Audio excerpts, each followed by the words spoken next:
Fala, meus amigos, tudo bem? Hoje eu vou gravar aqui mais um vídeo para vocês. E olha só, recebi mais uma pergunta aqui que seria o seguinte: quais critérios que você utiliza para selecionar os exercícios dentro de um programa de musculação? Tá? Então olha só, basicamente o que eu penso na hora de selecionar um determinado exercício, primeira coisa que a gente deve pensar é em relação à avaliação postural desse seu cliente. Então, se ele apresenta alterações posturais, provavelmente você vai ter que selecionar exercícios para reequilibrar esse corpo humano. Tá? Então, avaliou, identificou se existe alguma alteração de postura, né? E aí você vai ter que selecionar exercícios para reequilibrar esse corpo humano. Mas pensando na parte, por exemplo, de anatomia biomecânica, o que me guia, tá, na seleção de exercícios são os seguintes fatores: movimentos articulares, grupos musculares e vetores de força. Tá? Então, por que esses três pilares aqui?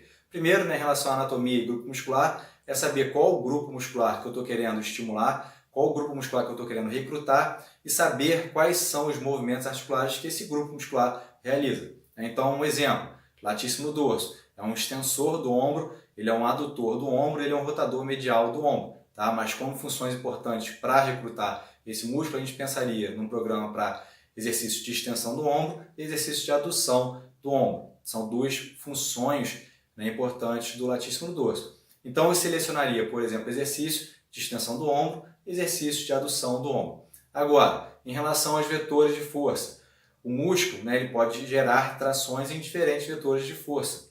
Então, no caso que eu disse, por exemplo, de uma extensão do ombro, você pode fazer a extensão do ombro utilizando diferentes vetores de força. Você pode fazer a adução do ombro utilizando diferentes vetores de força.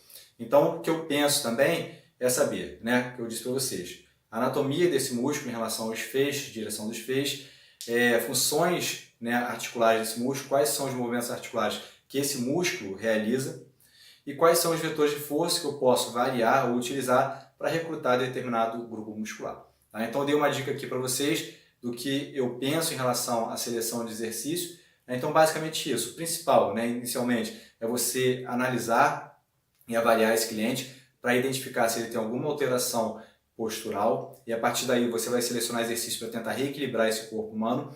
Mas pensando na parte de anatomia biomecânica, seria isso: entender o grupo muscular que você está querendo recrutar, quais são as funções desse músculo, quais movimentos articulares esse músculo realiza, e a partir daí selecionar exercícios que contemplem esses movimentos articulares e também utilizar diferentes vetores de força para estimular ao máximo esse grupo muscular. Beleza? Então olha só, se esse vídeo foi bom para vocês, não deixe de compartilhar, aperta o sininho aí, tá? E um grande abraço para todos.